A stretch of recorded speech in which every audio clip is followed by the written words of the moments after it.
오늘은 예레미야 21장 3절에서 7절까지 말씀 묵상하겠습니다. 21장 3절에서 7절까지 말씀 읽겠습니다. 예레미야가 그들에게 대답하되 너희는 시드기야에게 이같이 말하라. 이스라엘의 하나님 여호와께서 이와 같이 말씀하시되 보라, 너희가 성 밖에서 바벨론의 왕과 또 너희를 에워싼 갈대아인과 싸우는 데 쓰는 너의 손의 무기를 내가 뒤로 돌릴 것이요 그것들을 이 성 가운데 모아들이리라. 내가 든 손과 강한 팔 곧 진노와 분노와 대노로 친히 너희를 칠 것이며 내가 또 사람이나 짐승이나 이 성에 있는 것을 다 치리니 그들이 큰 전염병에 죽으리라 하셨다 하라. 여호와의 말씀이니라. 그 후에 내가 유다 왕 시드기야와 그의 신하들과 백성과 및 이 성읍에서 전염병과 칼과 기근에서 남은 자를 바벨론의 느부갓네살 왕의 손과 그들의 원수의 손과 그들의 생명을 찾는 자들의 손에 넘기리니 그가 칼로 그들을 치되 측은히 여기지 아니하며 긍휼히 여기지 아니하며 불쌍히 여기지 아니하리라 하셨느니라. 아멘. 헛된 기도에 대한 하나님의 응답. 평소에는 선지자가 전하는 말씀을 무시하고 박해하던 시드기야, 말씀이 성취되어서 바벨론의 침공이 구체화되고 있는 것을 보고 이제 예루살렘 성을 포위하고 공격하게 될 바벨론 군대, 그 앞에서 지금 시드기야는 어쩔 수 없이 막다른 위기에 처한 그때에 그 당시 거짓 제사장이죠. 바스훌 스바냐를 보내서 선지자 예레미야에게 기도를 부탁하고 있습니다. 하나님의 기적과 능력으로 자신들을 바벨론으로부터 구원해 줄 것을 요청하고 있습니다. 기적을 요구하기보다는 먼저 자신들의 죄를 하나님께 자복하고 구원을 호소하며 기도해야 하지요. 다급할 때 하나님께 직접 나아간 것도 아니에요. 선지자에게 자신이 직접 간 것도 아니고 제사장들을 보내가지고 문제를 해결해 달라고 드리는 기도, 절대 응답받을 수 없습니다. 시드기야 왕의 기도, 부탁에 대한 하나님의 응답이죠. 응답입니다.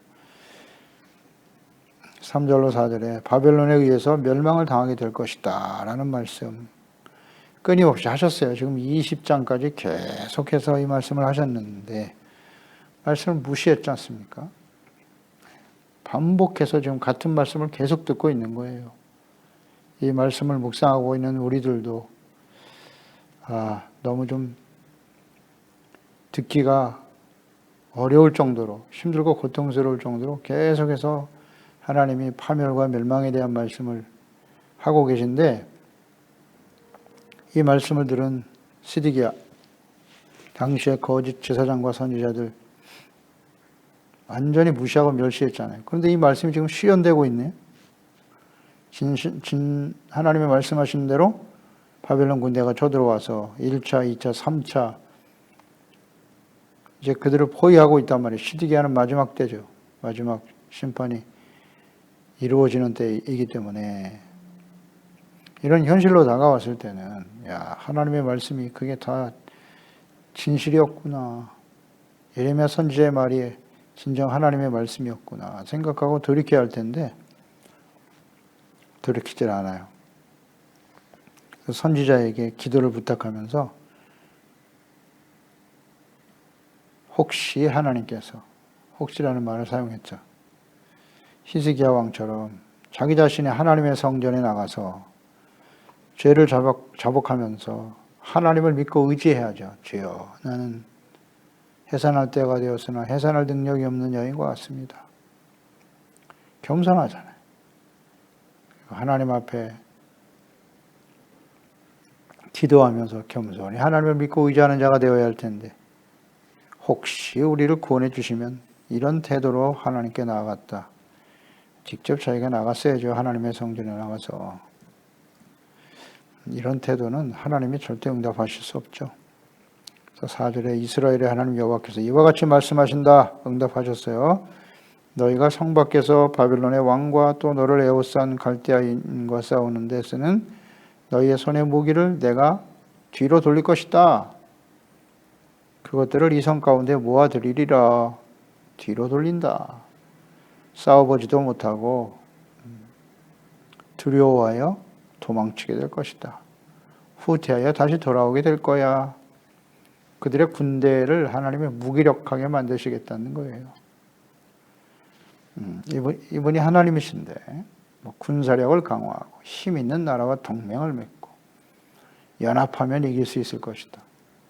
하나님이 행하시는 일을 누가 사람이 막을 수 있습니까? 간단한 진리인데요. 이 하나님에 대한 무지 혹은 잘못된 이해, 하나님에 대해서 잘 몰라요. 하나님을 우상만도 못하게 여기는 거잖아요.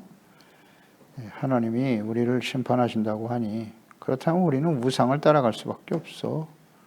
그리고 우상을 믿고 의지하는 이 어리석은 하나님의 백성들이, 이방인들이 아니라고요. 하나님의 백성들이 이와 같다. 우리는 오늘날 진정 우리가 입술로 고백하는 하나님, 그 아들 예수 그리스도, 진정 살아계신 하나님으로 믿고 있나요? 믿고 의지하고 경배하며 그 하나님의 말씀에 귀를 기울이고 순종하려고 하고 있나요? 그 하나님을 경외합니까? 사랑합니까? 하나님을 우상처럼 섬기는 일이 얼마나 많은가? 하나님 보면 아시죠? 우리 동기, 폐부까지 다 살펴 알고 계신데 우상처럼 여겨요, 하나님을. 자신이 원하는 일을 이루지 못하면, 이루어 주시지 않으면 언제든지 버리는 거예요. 이것이 당시 예레미야 당시 하나님의 백성들의 모습이었어요. 제사장들의 모습이었고 모든 시대에 하나님의 자녀와 백성들의 모습이고 오늘 이 시대에 우리의 모습일 수 있다는 거죠. 사실이죠. 거짓 제사장, 거짓 죄종들 목사들이 얼마나 많은지. 우상처럼 섬겨요. 하나님을 우상처럼. 그저 열심히만 가서 절하고 돌 우상에 가서 무슨 일천제를 드리고 그러면 내 소원이 이루어질 거야. 그런 식으로 하나님을 섬기려고 하니 먼저 하나님 앞에, 말씀 앞에서 자신들의 죄를 깨닫고 돌이켜야죠. 겸손해져야지. 이걸 못하네요. 너희들이 그런 상태에서 기도해봐야 하나님의 응답은 노입니다. 노. 절대 응답하지 않을 것이고 하나님의 진노로 임할 거야. 승리를 구했으나 너희는 패배할 거야. 이게 하나님의 응답이네요. 환난과 위기를 만날 때 우리가 먼저 해야 할 일은 뭐냐? 기적을 바라고 능력을 믿습니다 소리칠 게 아니라 진실한 회개와 죄를 버리고 하나님의 자비와 긍휼을 구하는 것입니다. 하나님께 용서받고 의를 회복할 때 하나님께서 함께 하시는 거예요. 그래야 이길 수 있어요. 성경에 자세히 말씀하셨잖아요. 기록하고 우리에게 남기신 교훈은 무엇입니까? 주변 이방인들과의 전쟁이 발생할 때 하나님의 백성들이 그 전쟁에서 승리하기 위해서는 어떻게 해야 하는 것입니까? 군사력을 증강시키고 그러면 승리한다고 하셨습니까?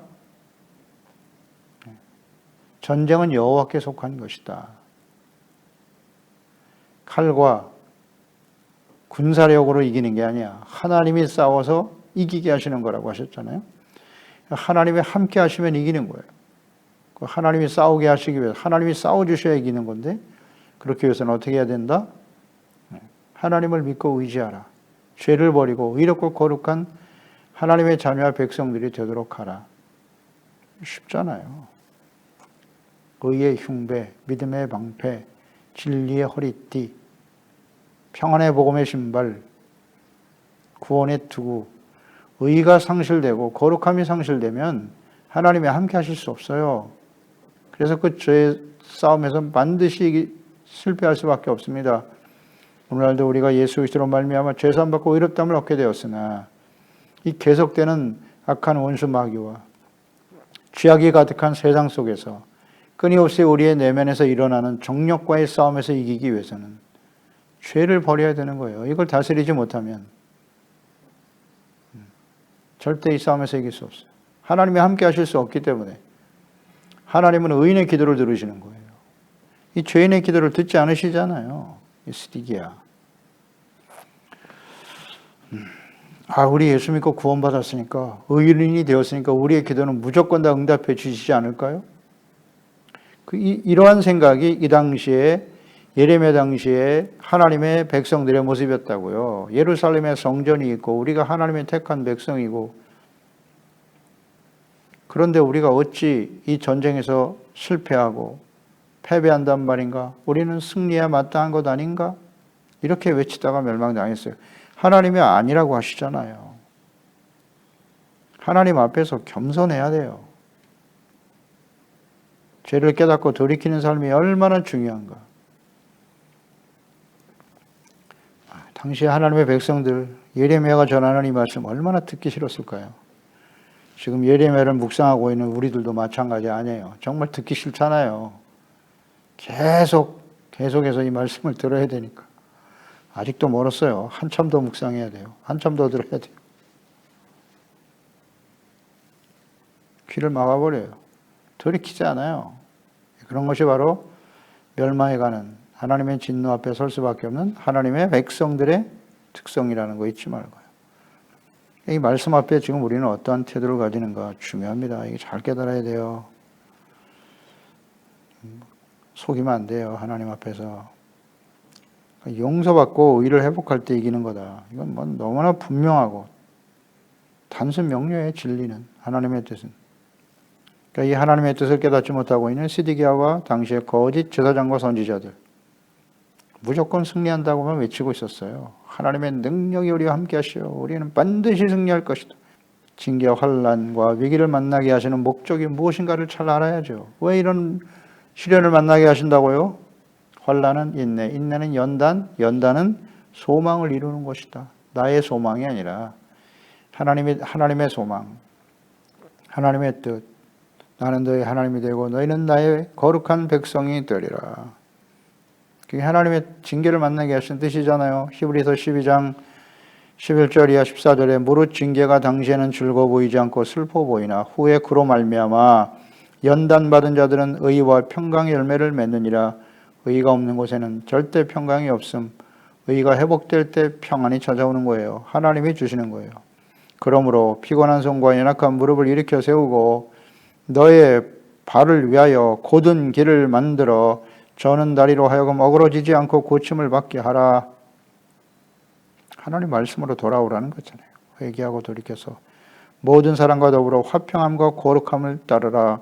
이것이 없이는 아무도 주를 보지 못하리라. 아멘. 화평함과 거룩함. 화평은 의의 열매예요. 하나님의 나라의 속성이라고 했죠. 성령 안에서, 하나님의 나라는 성령 안에서 의와 평강과 기쁨이다. 죄가 있는 곳에 악인에게는 평강이 없어요. 의롭다함을 얻게 될 때 평안이 찾아오는 거예요. 그리고 거룩한 삶을 추구해야 하나님 앞에 설 수 있다. 의와 평안, 화평과 거룩, 의, 화평, 거룩함이 없이는 주님을 볼 수 없습니다. 5절에 하나님께서 하나님의 강한 손과 팔, 진노와 분노로 너희를 칠 것이다. 하나님의 손과 팔이 진노와 분노로 하나님의 백성을 치신답니다. 이 하나님의 손과 팔은 이스라엘을 구원하시고 승리하게 하시려고 대적들을 향해 드셨던 하나님의 공의의 손길이었습니다. 악한 자들을 멸하시는 손이에요. 신명기 7장 19절에 내 하나님 여호와께서 너를 인도하여 내실 때에 내가 본 큰 시험과 이적과 기사와 강한 손과 편 팔을 기억하라. 내 하나님 여호와께서 내가 두려워하는 모든 민족에게 그와 같이 행하실 것이요. 애굽에서 구원하신 하나님의 손과 팔이죠. 10가지 재앙을 쏟아부으시면서 하나님이 얼마나 크고 놀라운 분이신가를 애굽 사람들에게 또 주변의 모든 나라들에게 하나님의 백성들에게 나타내셨죠. 애굽을 멸하신 하나님의 구원의 손길이 너희들이 장차 들어가게 될 가나안 땅에 그 모든 족속들을 하나님이 심판하시고 승리하게 하실 거라는 말씀이죠. 항상 이스라엘 역사 속에 이 하나님의 손과 팔은 그 하나님을 믿고 의지하는 하나님의 백성들과 함께 하셔서 주변의 모든 대적들을 멸하셨죠. 멸하셨습니다. 이것은 하나님의 백성들을 무작정 지켜주시는 그런 하나님의 능력의 발이 아니에요. 하나님의 백성들이 의롭고 거룩한 하나님의 자녀 백성으로 살아갈 때 주변에 있는 모든 나라들이 악하기 때문에 그 악한 자들에게 나타난 하나님의 공의의 손길이었다는 걸 잊지 말아야 돼요. 이스라엘 백성들, 하나님의 언약의 백성들이라도 이처럼 악을 행하고 돌이키지 않으면 이 하나님, 주변의 악한 자들에게 나타났던 하나님의 공의의 손과 발이 이스라엘엔 구원이 되었던 그 손과 발이 하나님의 손과 발이 이제는 하나님의 백성들에게 나타난다는 거잖아요. 심판으로 나타날 거라고.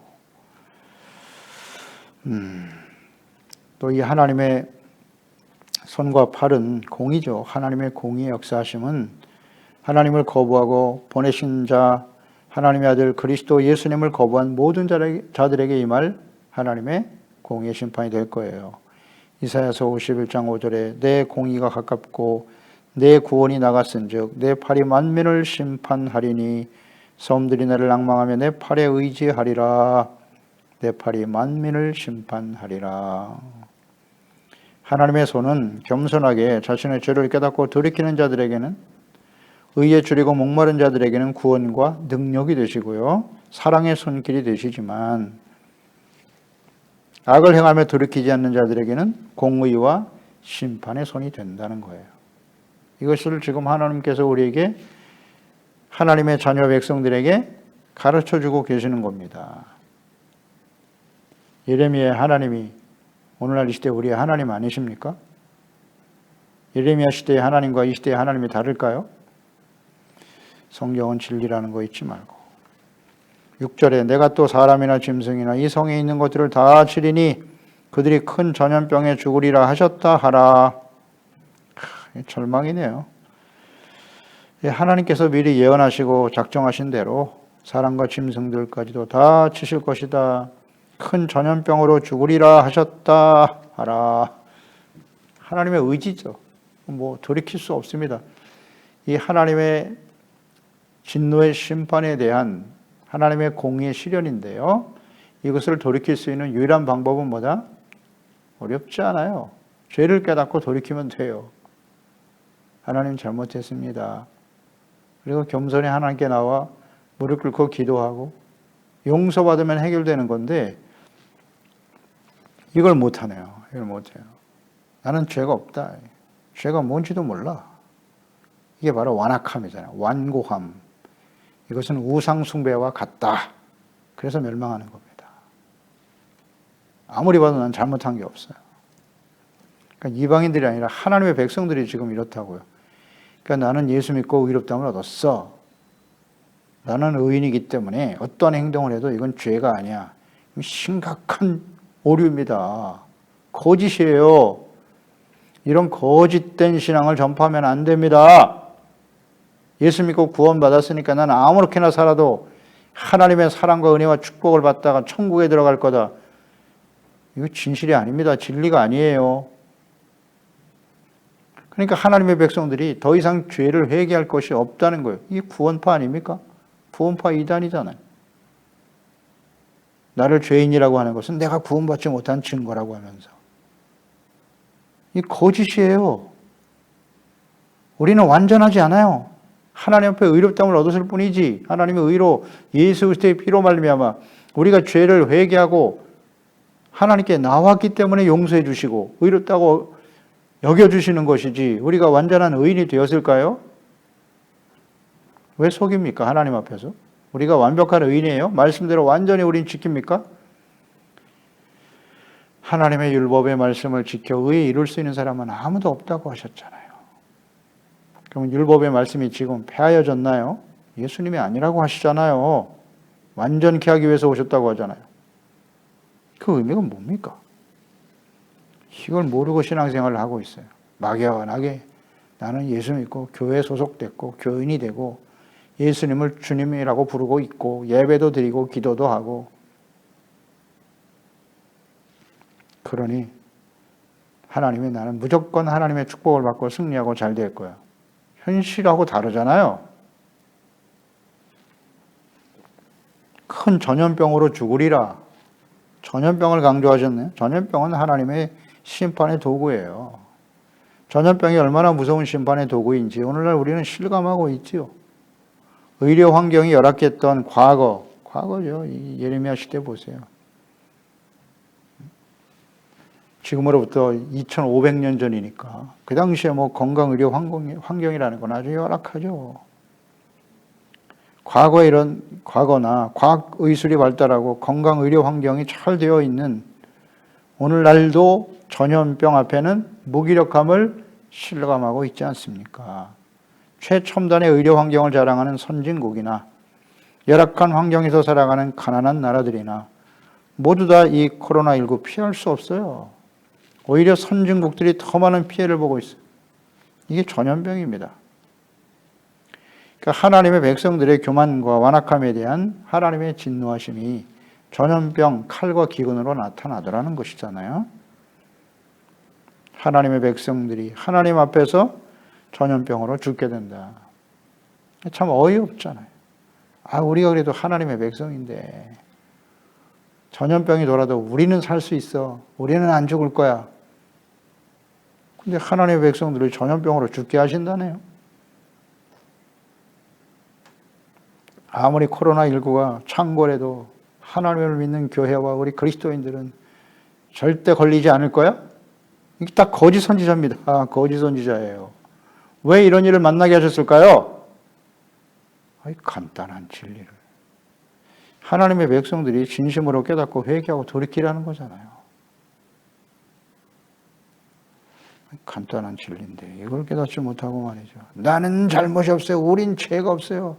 열심히 하나님의 이름을 불렀고 예수님의 이름을 부르고 열심히 예배를 드렸으니 우리는 절대로 걸리지 않을 거예요. 그 당시 예레미야 당시 하나님의 백성들, 예수님 당시 하나님의 백성들, 모든 시대에 오늘 시대 그리스도인들이 다 이와 같은 모습을 갖고 있단 말이에요. 교만해요. 완고하고. 그러니 하나님의 진노 앞에 서게 되는 것이다. 아닌가요? 굉장히 싫어하죠. 예레미야가 그 당시에 하나님의 백성들의 죄를 지적하면서 하나님의 진노의 심판에 대해서 말했을 때 얼마나 듣기 싫어했습니까? 오늘날도 마찬가지예요. 우리가 이런 시련과 환난을 당하는 게 하나님의 진노가 아니느냐? 하나님의 심판이라는 그 단어만 떠올려도 아주 경계를 일으켜 사람들이 싫어해. 그게 사실인데 어쩝니까? 성경을 통해서 우리가 확인할 수 있는 일 아니겠어요? 하나님의 백성을 전염병으로 죽게 하신다잖아요. 7절에 여호와의 말씀이니라 그 후에 내가 유다의 왕 시드기야와 그의 신하들 백성 이 성읍 예루살렘 전염병 칼 기근에서 남은 자를 바벨론의 느부갓네살 왕의 손과 그들의 원수의 손과 그들의 생명을 찾는 자들의 손에 넘길 거라고 하시잖아요. 이거 참 시드기야 왕이잖아요. 이 목자 역할을 해야 될 사람, 신하들, 방백들 다 똑같이 부패하고 썩어버렸어요. 제사장과 선지자들 거짓으로 가득하고 성전이 있는 예루살렘 성읍이 전염병과 칼과 기근으로 망하게 된대요. 그리고 살아남은 자들은 원수의 손에 넘겨져서 다 죽임을 당하게 될 거라고. 그가 칼날로, 느부갓네살 왕이죠. 칼날로 그들을 측은히 여기지 아니하며 긍휼히 여기지 아니하며 불쌍히 여기지 아니할 것이다. 무자비하게 학살할 것이라는 거예요.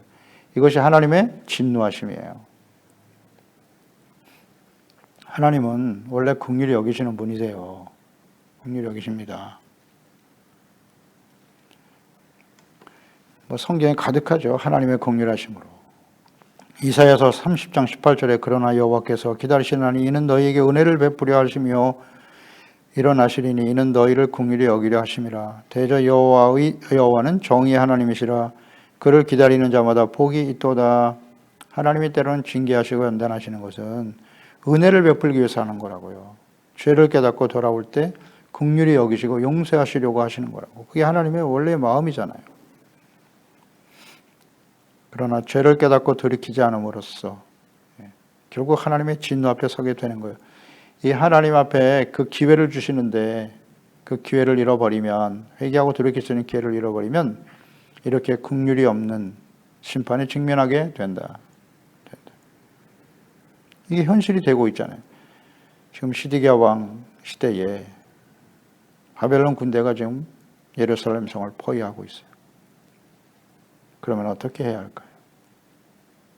우리에게 다가오는 환난, 시련, 우리를 포위하고 있어서 옴짝달싹 할 수 없는, 내 능력으로는 아무것도 할 수 없는 그런 상황이 벌어질 때 우리는 어떻게 해야 할까요? 어떻게 해야 할까요? 하나님 앞에 겸손한 자가 되어야죠. 돌이키는 자가 되어야죠. 이사야서 55장 7절에 악인은 그의 길을, 불의한 자는 그의 생각을 버리고 여호와께로 돌아오라. 그리하면 그가 긍휼히 여기시리라. 우리 하나님께 돌아오라. 그가 너그럽게 용서하시리라. 아멘. 기도하겠습니다. 하나님 아버지, 하나님의 자녀와 백성들, 거룩한 아브라함의 후손이고 언약의 복을 받고 복의 근원이 될 것이라 제사장의 나라로 세운 하나님의 백성들이 이방인, 갈대아 사람, 바벨론 군대에 포위가 되어 진퇴양난에 위기와 환난을 당하고 있습니다. 이때에 왕과 제사장들은 하나님의 기적과 능력을 바라며 기도를 요청하고 있습니다. 그 기도에 대한 하나님의 응답은 하나님의 진노의 심판이 임할 것이라고 말씀하십니다.